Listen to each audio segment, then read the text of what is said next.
Recording, got it. All right, recording. So, hi everyone. We're here today with my friend Peter Ruddock, who's calling in from the South Bay, not too far, well, sort of between where I am and between where your school is.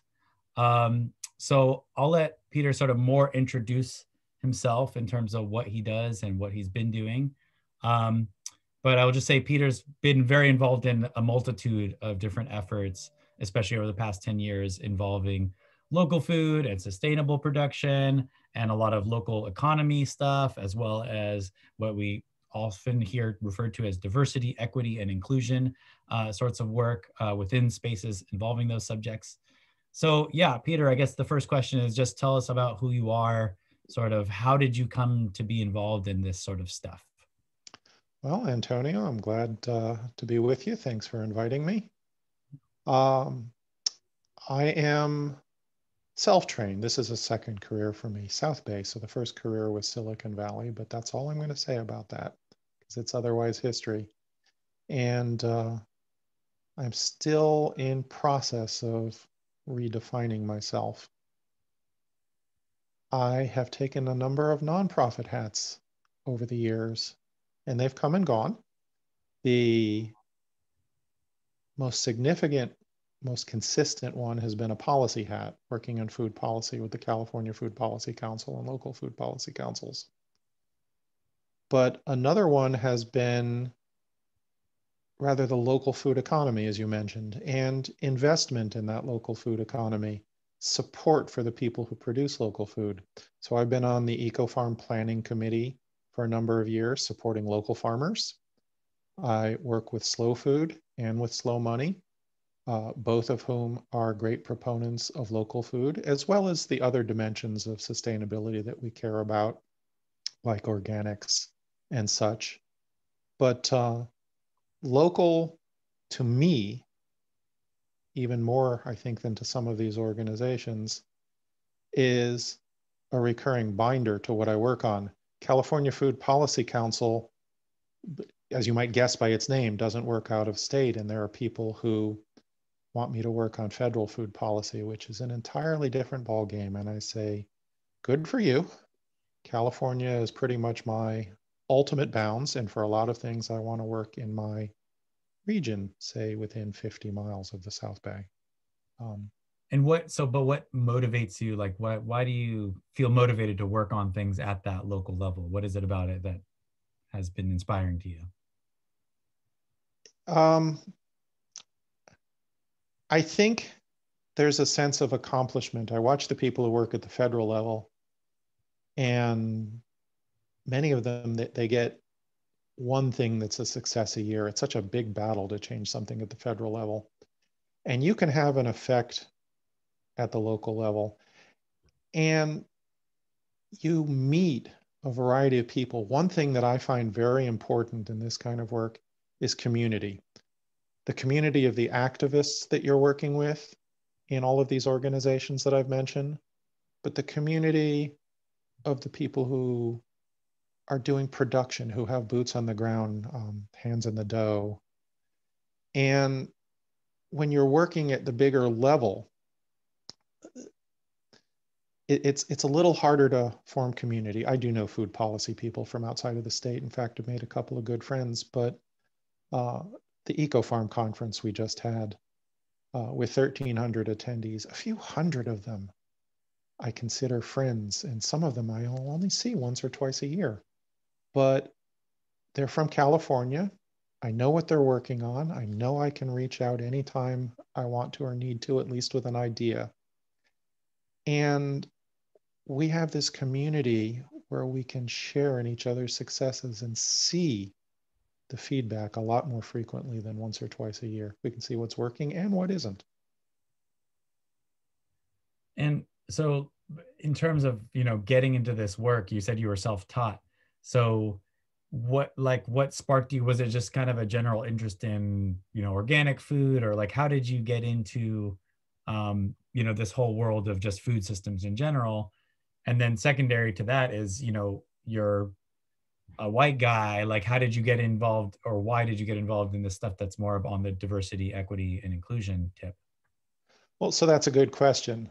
And there are at least three major steps to that. I started out as an organic guy, and that was my original passion. I want to get chemicals out of my food and everybody else's food. And I jumped in as a citizen volunteer 97 when the National Organic Bill was being passed. Wrote some letters, got some people involved, was very glad that we got some of the late amendments out of the National Organic Act, the attempts to allow GMOs in sewage sludge and irradiation. And so I wanted to do more than that. I remember circa 2002, some people were sort of talking, sounded like sour grapes. Oh, it's just the tip of the iceberg passing that. It's not even all that meaningful by itself. I said, sour grapes. And within a year or two of studying and looking at it, I said, well, no, they were right. They were mostly localization folks at that time. And it wasn't as big a deal to me. And yet they were exactly right. So as my Silicon Valley time was winding down, circa 2008, and I'm getting more involved in food as a sideline and thinking about it as a second career, I'm beginning to understand first localization more by then, and the idea of investing in local foods by then, building the infrastructure. And that infrastructure, those businesses, we want them to be organic. That original passion never goes away. But in finding that everything is tied together, I find I'm not working directly on organics. I'm working much more on localization. I'm working on investment in infrastructure. And it's very satisfying and it's boosting the organics. I remember going to a conference circa 2011, and there was a definite dichotomy at the time between organic and local foods and food justice, social justice in the food movement. And there were some people who were saying, we have to fix food justice issues before we do any more work on organics. And to me, that felt wrong, but of course I couldn't justify, well, no, we have to fix organics first. In having that conversation, it came up that, well, just like organics, local and investment were inseparable from the first phase to the second phase, food justice was inseparable from the other phase. And I start thinking more and more holistically. So here we are 12 years after I date my sort of second change, late 2008, 12 and a half years. And I still work on local and infrastructure, and now food justice, much more than I ever directly paid attention to organics. And yet, by working on those things, it forwards organics, because in the end, we have to think holistically. These aren't separate silos. And the people I remember circa 2011 who were saying food justice was a separate silo, those whom I still know are thinking more holistically, that somewhere between 2011 and now, and probably closer to 2011, as we were having those discussions, almost everybody agreed we had to think holistically. And that was good for the movement. And personally, it was definitely very good for me to say, there is no part of it which I can step out. There are certain things I can specialize in, but I always have to have a focus on all of these areas, from chemicals to land use to infrastructure to investment to social justice. It's all inseparable. Well, so I was gonna maybe can have you describe a little bit more in detail. I mean, I think most of the students are aware somewhat of EcoFarm. We have, Jesse Parr who's going to be talking about organics, Mm-hmm.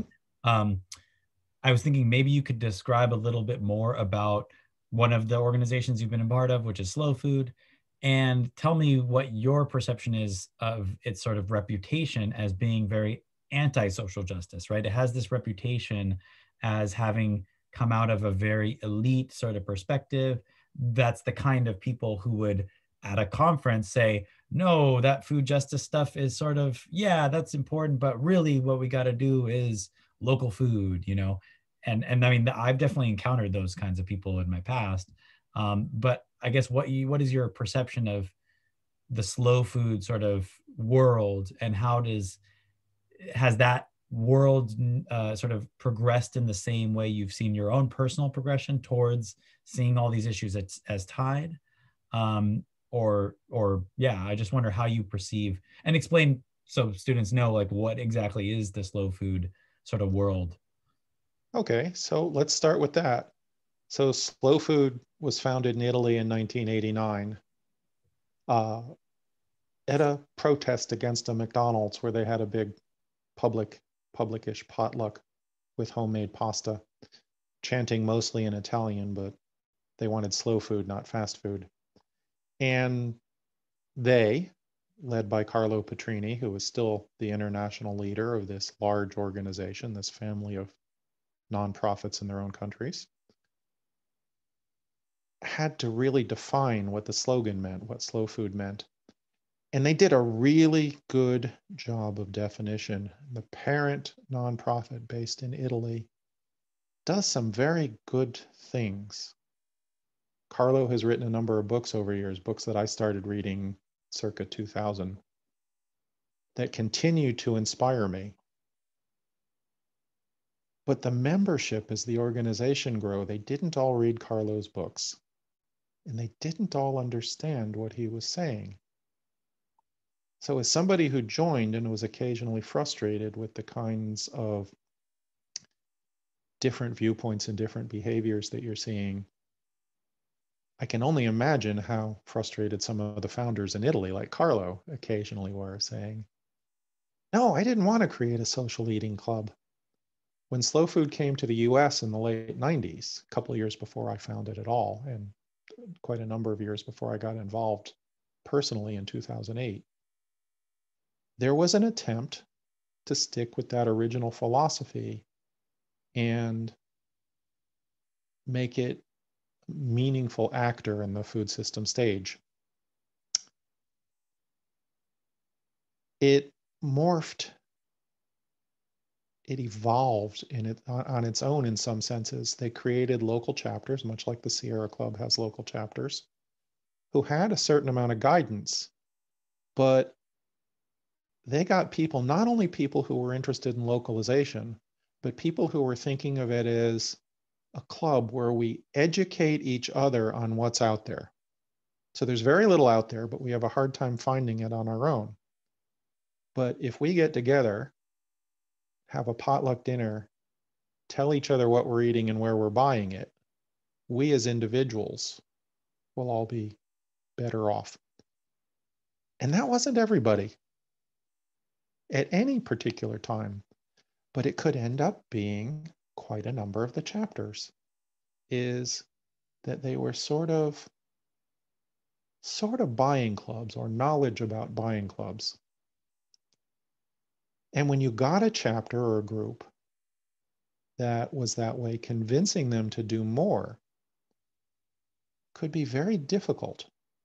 The first event I did was a national coordinated event back in 2008 or 9.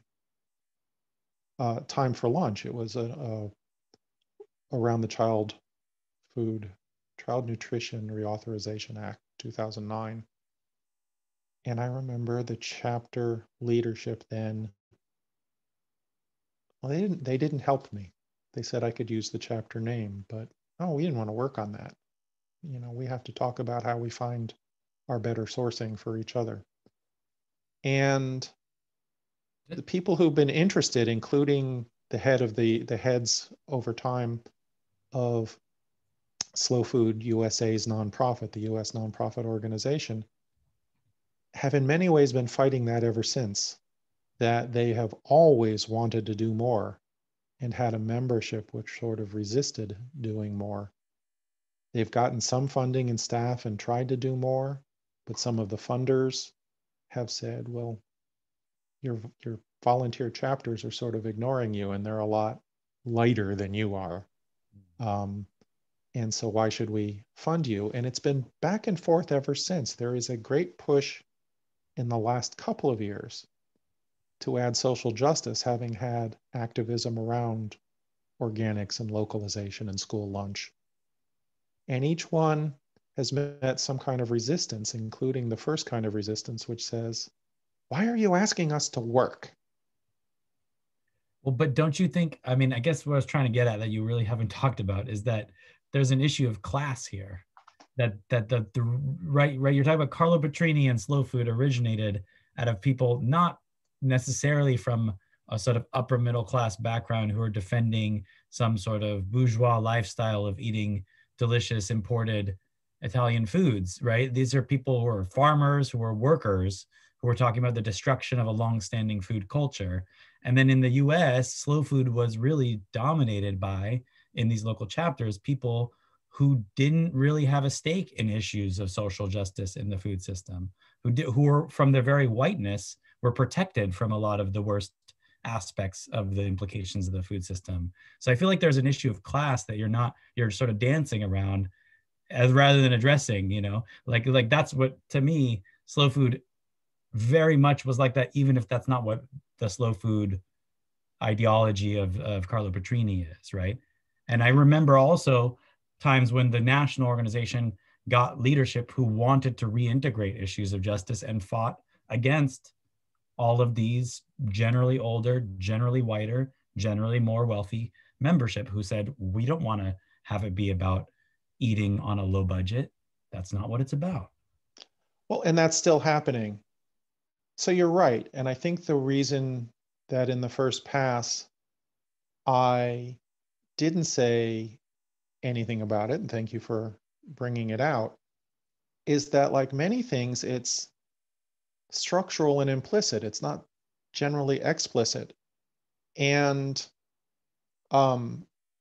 it's very much more classist than it is racist or otherwise biased, because you find people who have upper middle class income of whatever group they belong to, whatever racial group or ethnic group they belong to, come in. It can be classist, and the statement that can be made everywhere, and that we're going to talk about later with regard to the EcoFarm conference again, is that everybody is welcome. May at some level be true, but people aren't made to feel welcome. And so when people who were producers, who were often encouraged to come in, who were often of lower income, who were more often people of color, came in, and a few people did welcome them, not everybody made them feel welcome, because if you had this point of view that says, I'm learning about things, well, I could have learned about this producer, this single producer, by somebody else telling me rather than having them in here. Or, and this is an interesting that comes out, well, if they're in the network, we're going to try to do an event that may be unaffordable to anybody but upper middle income or above, and we're going to highlight them. But something that drove a number of us crazy, that still drives me crazy, is, well, we're going to ask them to donate hundreds of dollars worth of food and labor. And food businesses tend to run on a very tight budget, and they're not likely upper middle income food unless we're partnering with a fancy restaurant, which just, it reinforces that bias.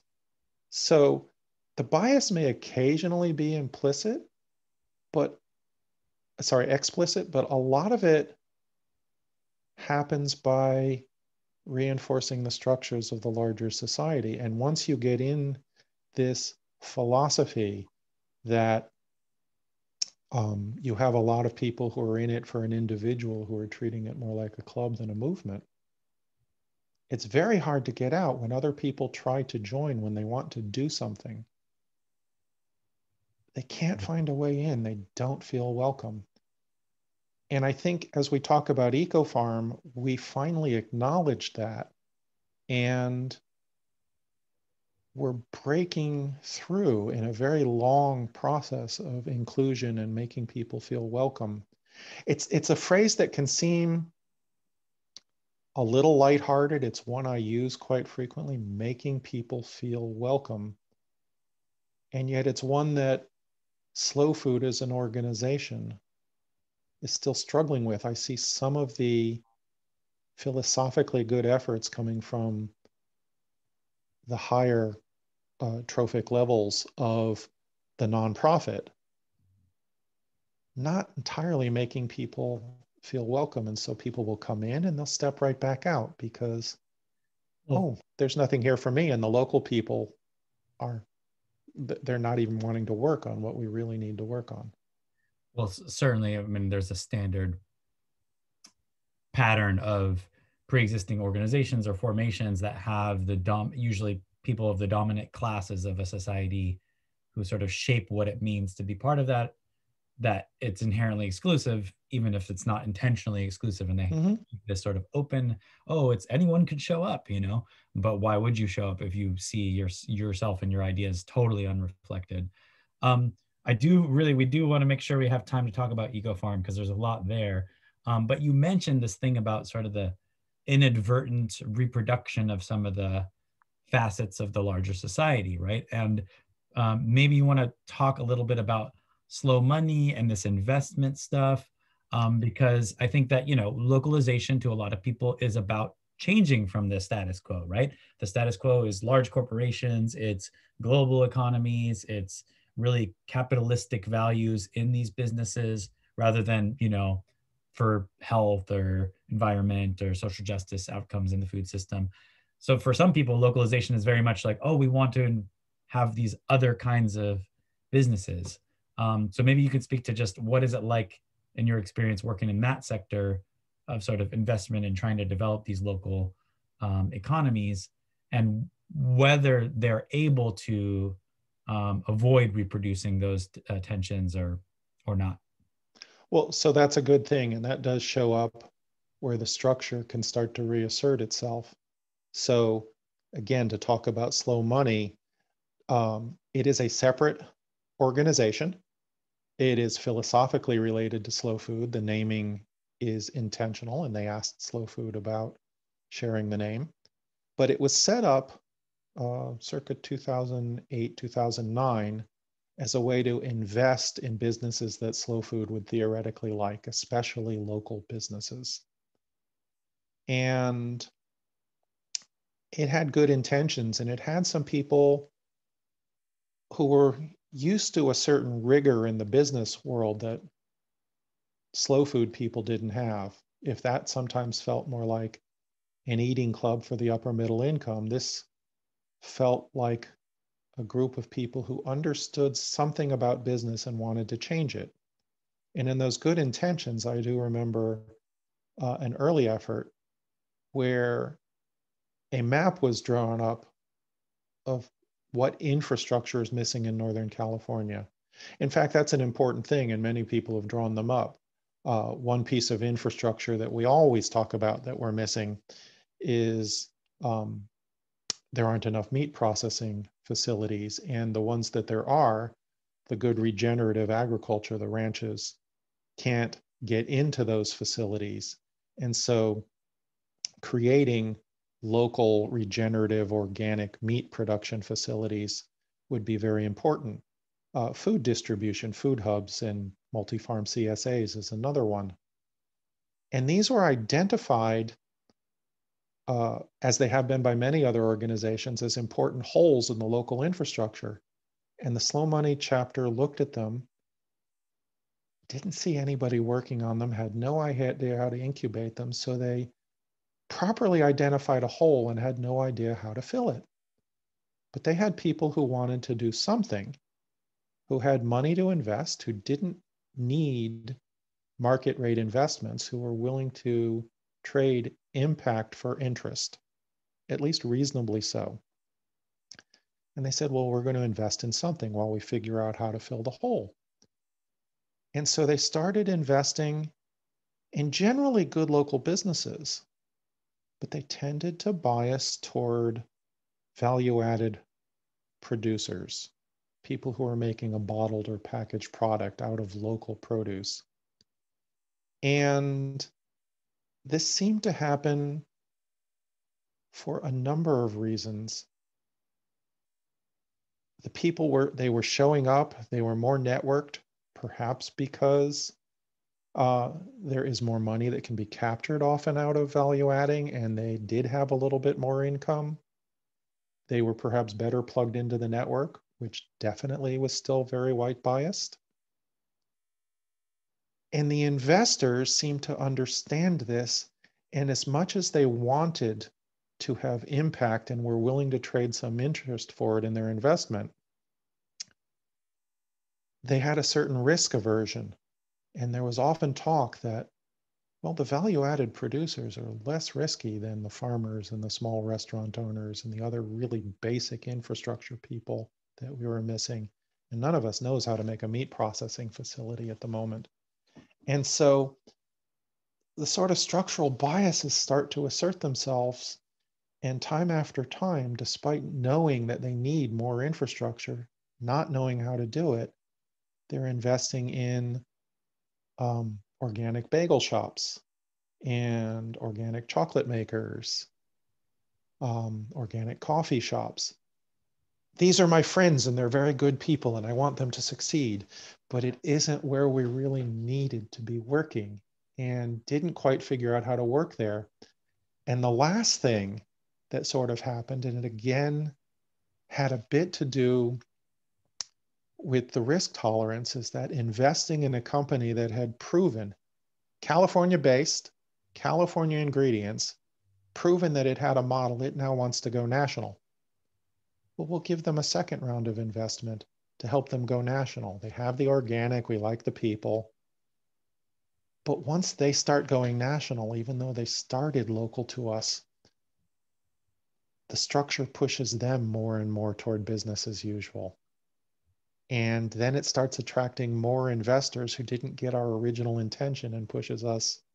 And I say us, I'm not terribly involved in so money anymore, but pushes us farther away from those original principles that we didn't figure out how to fill the hole and never have really figured out how to fill the hole. And so living in the larger environment of capitalist business, you're almost sucked into it. You're drawn almost step by step into some business as usual, even if you don't give up all of your principles, dealing with the people who already have money. And so reinforcing the class and race and other biases involved in who has the money, living with the risk tolerances, who you know. You've at best tweaked the system, even though you might have hoped for revolution. Well, that's a tough one. There definitely we're going to be reading some readings about similar dynamics, and it's a tough one because I know, yeah, you know, as you said, these are your friends, and in some cases, you know, the people trying to make these changes via a business model have those actual values. They're not fake in their interests, but yet it does not seem to me that it's been proven as a model to actually create that larger sense of change that usually those people motivated by values want to see, right? Maybe it doesn't match in terms of the scale. We have a few investors who talk about the companies that want to go national, especially if they have something like climate footprint mitigation, who think they're getting bigger change there. And we have a group who really wants to work, but at a very, very local level on finding the most local infrastructure and has had some success. So there's some competing theories of change as well there, right? Where some people say you need to scale up these models to have them really impact the system. Other people say that's exactly the problem, is that we don't want to scale up. We want to actually have it scale out or have it be replicate. Yeah, replicate. And we've talked about the difference between scaling up and replicating. So if this local South Bay group that's had some luck on a very small level with some local infrastructure could replicate that all over the place. And we don't know how to do that yet, but we don't particularly want to scale up because that changes things. And we know that working on that small scale has some intrinsic structural problems of its own. The overhead, talking about a loan of $100,000 and a loan of $5,000 have almost the same overhead. And somebody either has to be doing volunteer work or getting paid to do that kind of work. And we haven't figured out how to replicate it because the South Bay one is working on a very, very small level because there are a few dedicated people who are willing to put in the volunteer work to make it happen. Well, I want to switch gears because we don't have too much time. And I'm curious because you mentioned, we're not working with slow food as much directly lately. And from my understanding, so for example, where you are right now, looks like you have a big book collection. But my understanding is you're not a person, even though you said, you have this background in Silicon Valley. I want to be clear about your own class background or position right now. Like, are you one of the investors in slow money, or is it just something you've done as an organizer? Because I think that's also because you kept mentioning sort of we, and I'm wondering, are you investing in these companies as well, or is it more as a sort of link point? I have. Um, I would definitely have been considered upper middle income when I was in Silicon Valley. I am definitely lower middle income now. And so that change has happened during my voluntary self-impoverishment of the last dozen years.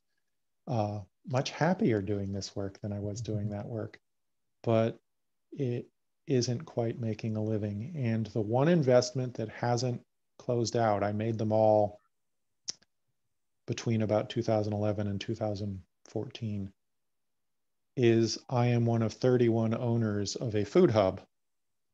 21 of them are farmers, 10 of us are bigger food system. And I'm very proud to be an owner in a food hub, and we are somewhat hands-on owners. So I still do that work. This is not my library. I probably own this many books, but they're actually mostly in boxes because of my current tiny house. It's a complicated situation. And part of the reason I'm not working as much with slow money is not having my own money, but part of it is having a different theory of change than I had 9-10 years ago, and that they still have.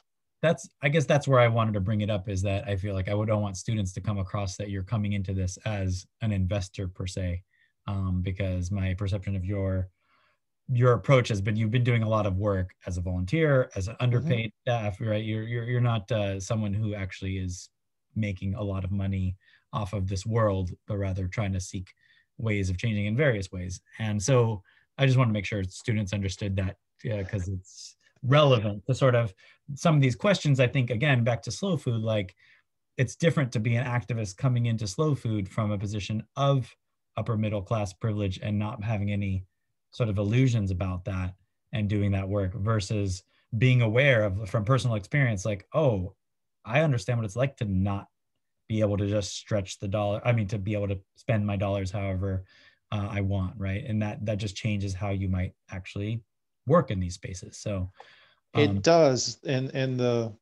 if I may reuse the term, voluntary impoverishment has taught me a lot in the last 9 years. The fact that I can't really invest in anything new and don't want to. When I say we with the small South Bay group, I tend to be their advisor and their volunteer for some people who have money to invest in. I'm very proud of my 9-year-old investment. It has never returned me a cent. The principal is still out there, and I look at it as sort of like an IRA for the future. It's part of my retirement account because I think it's stabilized and it's okay. But it's an equity investment, so it's not interest. It has not paid a dividend. The principal has grown very slightly. Someday it'll be part of my retirement fund. Not that I have a very big retirement fund.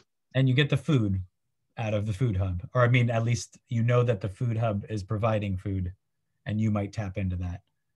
I occasionally get a little food, not very often, but I get a lot of satisfaction. I send other providers there, and it is growing. And I think food hubs, local distribution, are a very important piece of infrastructure. Well, let's transition to EcoFarm before we got to go. So I guess I'll describe EcoFarm. So EcoFarm, for those who don't know, there's the Ecological Farming Association, which its main thing, although it does some other work, its main thing has been to put on this EcoFarm conference. This was the 41st year, I believe, Right. of the conference. And it's one of the oldest. I mean, around the same time, these ecological farming associations and conferences propped up around the country, but this is one of the oldest.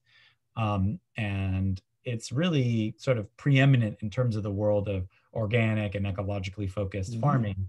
But it's also faced a lot of issues with reproducing definitely whiteness, reproducing a sort of unawareness of the fact that justice issues were never being contended with in the eco farm space for a long time. And I know from my personal experience, I've been going about the same as you. I think I've gone 11 times or something. That, there would always be, my experience would be, you go and there'd be like the one panel on farmers of color or sort of like queer farming experience. And there would be, one or two things that pop up on issues of social justice for farm workers or something like that. But the bulk of it was about, rotations and here's the newest cover crop tools and, more practical farmer stuff, sometimes food policy, but really more from a sort of pro farmer and not really talking about a lot of the equity or justice issues that are sort of implicated in the food system. So I know that you have been involved for some time, and I wanted to hear just more about sort of your entry into EcoFarm and how you got involved in this sort of work of diversity, equity, inclusion, and how you see that going. Is it going well? What's your perception of the impact? So again, it's sort of an 11 evolution. I've been going 11 years, never intended to be a farmer. 50 couple percent of the people who attend are farmers, but farmers don't live in isolation. They need the support crew. They need the infrastructure. From the first time I ever showed up, I thought of myself as infrastructure, even though I was still on the journey into my second career. But I found that I was useful and that I was welcome, and I was thinking about the infrastructure in a way that was useful to have people talk about. So I joined the planning committee in 2014, hadn't been there a few years, and said, okay, I'm told I'm useful. I'll see if I can actually be useful and help them with that. And so circa 2014, as I mentioned, I was thinking in terms of investment in local. I think the first panel I ever spoke on was about slow money. And it was useful. The next evolution, in a way, again, surprised me a little bit. One of our colleagues mentioned to me very recently that when she started going to EcoFarm circa 2000, she was one of only 2 African American attendees. And she made an attempt to diversify the conference, but she didn't have a lot of people to work with. I think it was her and 2 white allies. There weren't enough people and it wasn't serious. Some people would perhaps say it was tokenism. They gave a few things. They gave 1 extra panel. They invited 1 extra speaker. But there wasn't any meaningful groundswell. So in fact, circa 2014, you were talking about farm worker. The first couple of years I was on the panel, the planning committee, we had 2 panels assigned for farm worker issues. But they were the problems that farmers will have with farm workers. And so in 2016, we were talking about an issue with one of the attendees. I don't even know exactly what was said to her 6 years later, but it was racially insensitive. And it became somewhat of a big deal. And she stated she would never come back to the conference. And a number of us awakened to the next level by this, said, well, this can't stand. We have to do something about it. So the colleague who made the attempt in 2002, when we called a meeting, showed up and said, look, I've tried this before, but unlike that time where it was her and two white allies, there were 20 of us in the room, and it was a very diverse room. And okay, thank you. We hear you. You're going to help steer us. And not just by telling us now, you're going to be part of the 20-person committee. And that's where the statement about welcoming people within EcoFarm, people had to feel welcome. Tokens don't feel welcome. People have to feel welcome. So the inclusion has to be at all levels and genuine. And so we formed a diversity advisory group, and it had to be, was, and still is quite diverse. We knew we had to change the board, the staff, the speakers, the attendees. That one thing that was really important is that there was no way we were going to change the attendees until we changed the other constituencies and it was understood that they were genuine, which means that this isn't going to take 1 year. It's going to take many years. There are locksteps. And so in talking with my friend who started the first attempt circa 2000, saying, well, we seem to have gone through the second generation and we're third generation. She tried something where not much happened, but not nothing happened. She set a foundation. And the 20 of us that has now grown in 2016 did a lot more, but we still found that there were structures that had to be changed, that there was resistance that had to be overcome, including from some older farmers who said, well, everybody was always welcome and we've always done it this way, and certain things like improving organic fertilizer are working well for those who come. But we've broken through some of the resistance. We've made the foundation bigger, and we've made people feel more welcome. The last time we met in person, a year and a week ago, there was a very different feel than there ever had been before. I know I saw you there and we talked a little bit about it. People were feeling welcome. They were more welcome. They were feeling like they could criticize the things that remain to be done, which can be hard to hear, but no one ever said it to our faces before because they felt, well, I wouldn't be listened to. I wouldn't bother. And now they're feeling listened to. They can bother to say that because there's a chance that something will be done. So an interesting thing was that the board has gotten more diverse.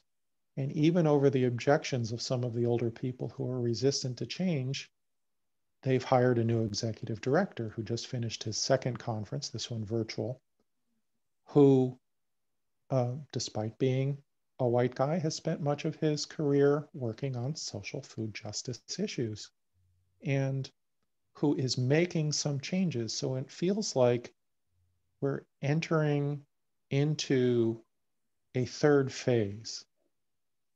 And we know there's still an immense amount of work to do, but we're starting to be something that is very important for making things welcoming and inclusive. Is we're starting to be consultative. So with this committee, we always had some consultation, but starting to reach out to other groups of people, other constituencies, and saying, you don't have to be on our existing structure as long as we have a path of communication so you can tell us what your constituency needs.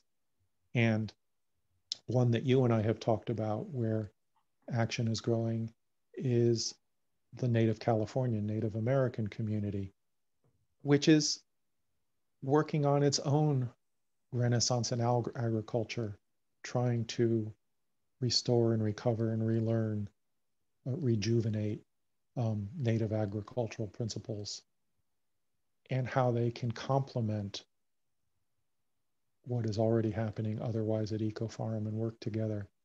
And so EcoFarm isn't trying to absorb them and trying to figure out how to work with them in a consultative way.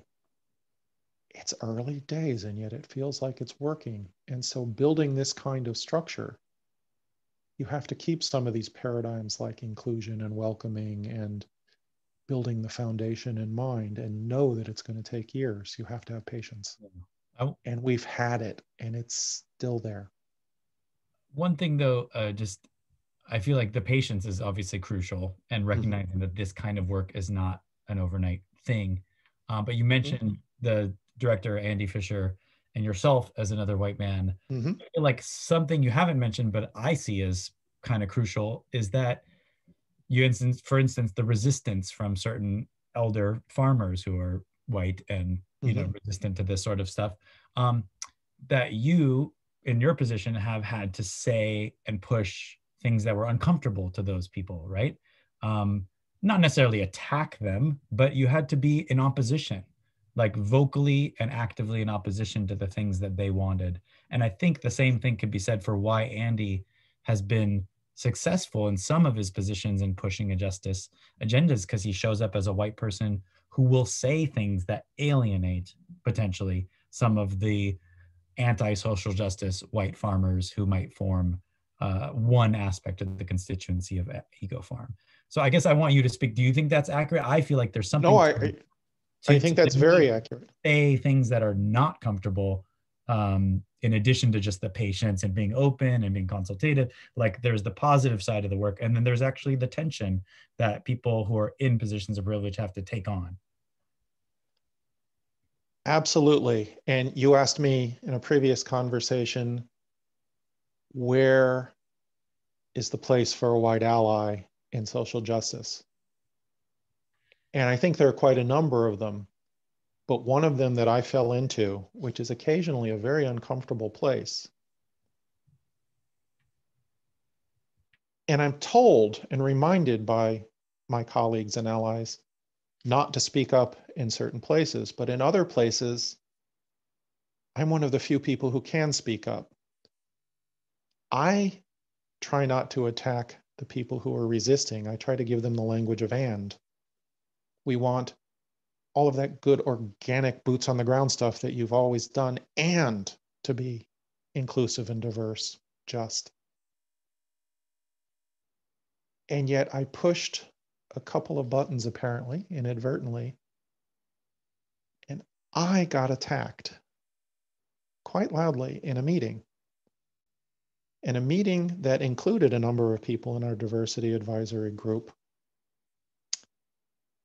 in a fairly diverse room. And I straightened my spine and I stood my ground against, I think there were 4 older white farmers who didn't like the change that was inherent in what I had been saying and didn't like my language, which I think was very moderate. And actually, one of the members, a person of color, said I had watered down by choosing a word.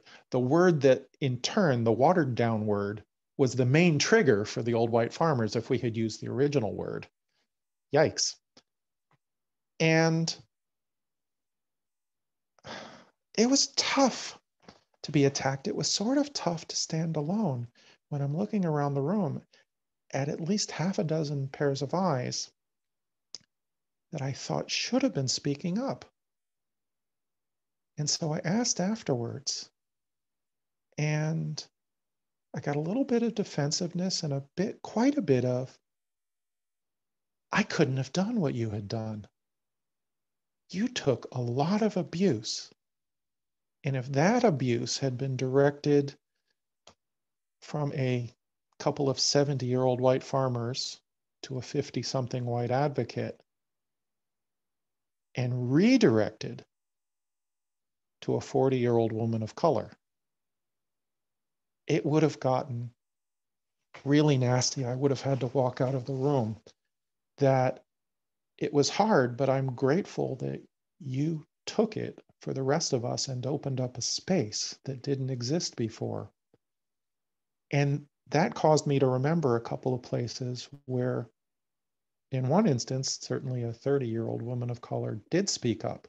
And one of those same 4 resistant farmers came down on her so hard she never came back. And he didn't say anything explicitly racist, but there was something in his posture and his tone of voice. Well, and I mean, acknowledging that, like, for a person in that subject position, so much of your life is spent Mm-hmm. being treated that way that you don't have to be treated that way in a particularly egregious fashion to say, you know Exactly. what, fuck this, fuck you, I'm out of here. So it reminded me of the instance of one of those people and the young woman. Then when there were four of them, including this person and me, and I got treated the same way, but I was using in some sense my own privilege to stiffen my spine. Go ahead and talk to me if you need that. And yes, I get talked to it occasionally, but I'm a middle-aged white guy. I don't get talked to that way at all. And I'm going to stand here and stiffen my spine and straighten my back, and I'm going to take it because it's important. And it And sounds it was like, hard. yeah, but it sounds like the important thing is recognizing that that's a necessary step towards that opening of the space that you said. Mm-hmm. You know, that essentially it's not like you're not like a savior to these other people. Mm-hmm. It's just the fact that sometimes the position calls for stepping up in that way so that there becomes more space where that conversation is not, you know, basically the recalcitrant, usually white older people versus, you know, new voices, more diverse voices who see a need for other things, and you're able to, at least just from your personal identity and position, be able to sort of bridge or be able to have some leverage in those spaces. Exactly. And in those spaces, and I see this in the policy world, which doesn't even necessarily have a bias component to it, but you need somebody to speak up for both sides of the story. Otherwise, the side that speaks up wins by default. And when they're criticizing a policy, if everybody had been silent, half of the room doesn't really know what's going on and they're on the fence. The side that speaks up will win by default. They filled a vacuum.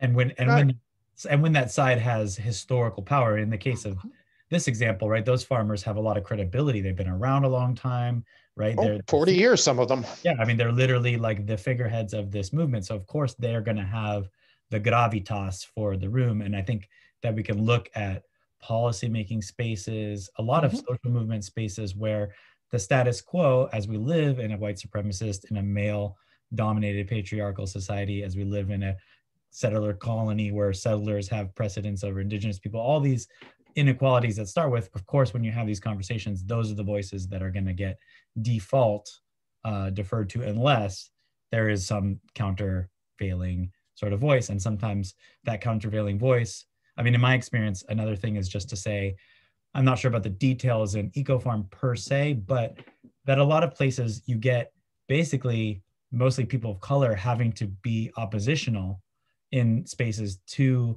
white people who refuse to listen. I'm being generic here. Of course, it's more Mm-hmm. complicated than that, but in a way that's confrontational, causes discomfort, and usually that person ends up leaving, right? They don't come back. And That's the thing. They're not right, welcome. They don't come back and the conversation ends. but I'm saying that there's a way in which that actually is a pivotal intervention, because I've seen in a place like the Casfis in Santa Cruz, the same history starting in the early 2000s, an effort to acknowledge farmers of the global majority, as they call them.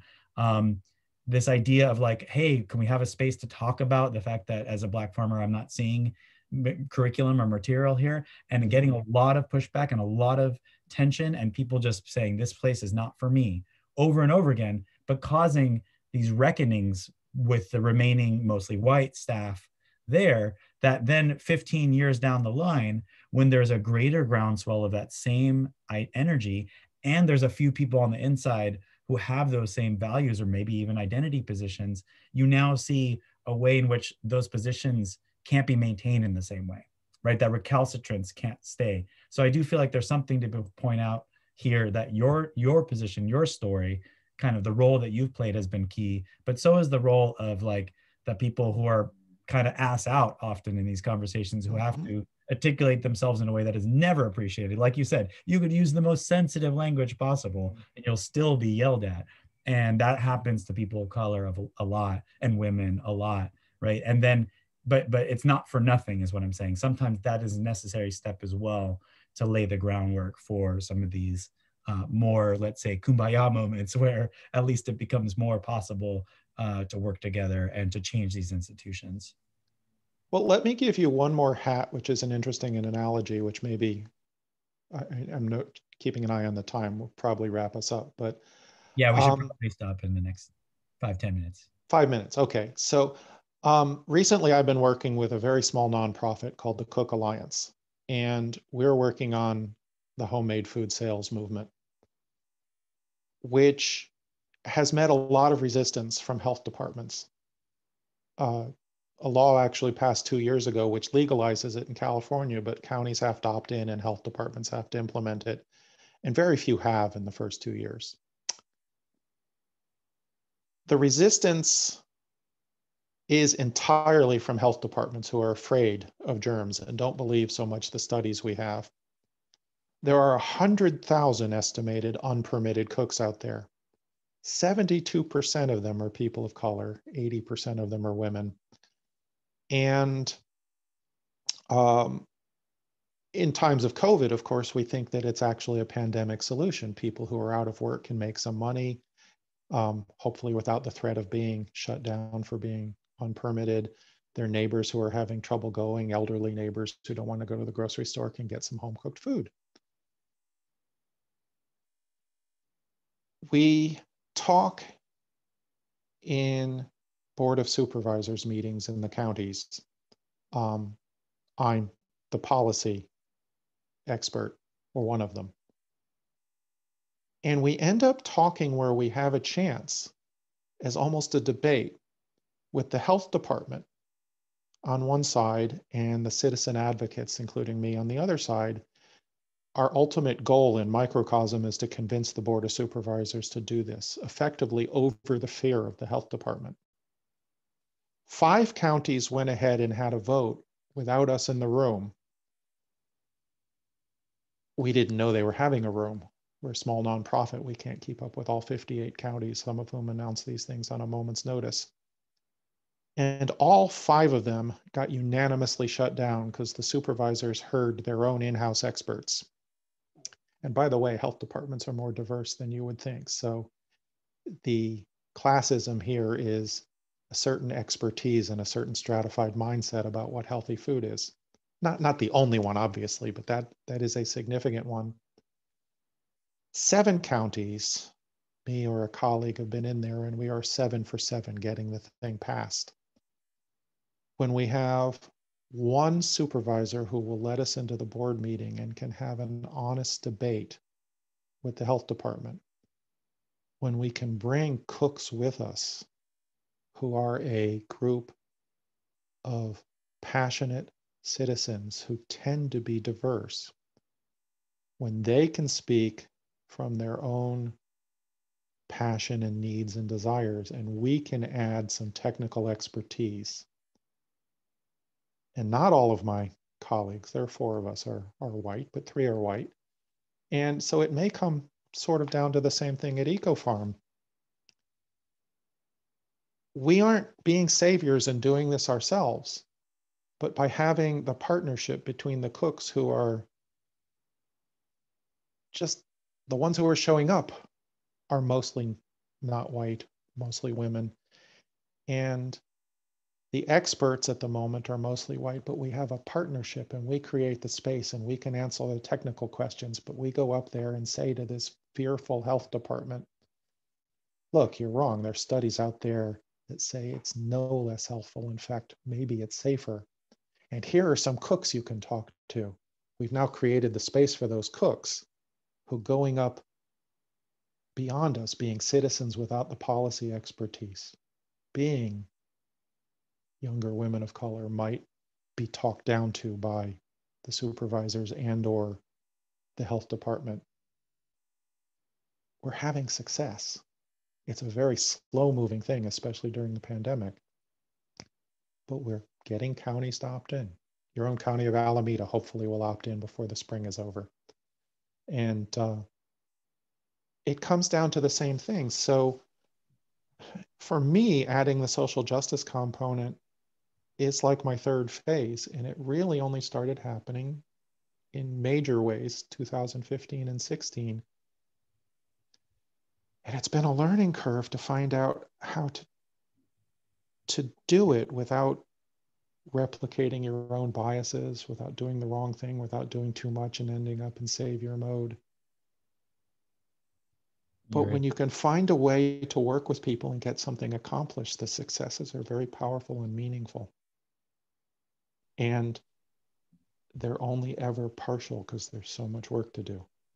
But that's okay. We all have to work together. It's going to take time. And you got to start somewhere, right? You got Exactly. 5 years into the belt, and hopefully it gets easier, more successful, and so on. It feels that way in EcoFarm. It feels that way in Cook Alliance. It doesn't necessarily feel that way in Slow Food yet. We'll see. Each place is different. Yep. Well, thank you so much for your time. And we'll look forward to seeing you in class so you can answer any questions that students may have. I'm looking forward to being there. Hope it works with my phone as camera, because I will join you the same way for class time, February 2nd, right? Yeah, it's a brilliant background. Makes you look very learned. I don't know that I'll have the same background, but all right. Otherwise. All right, well, take care. I'm going to stop recording now.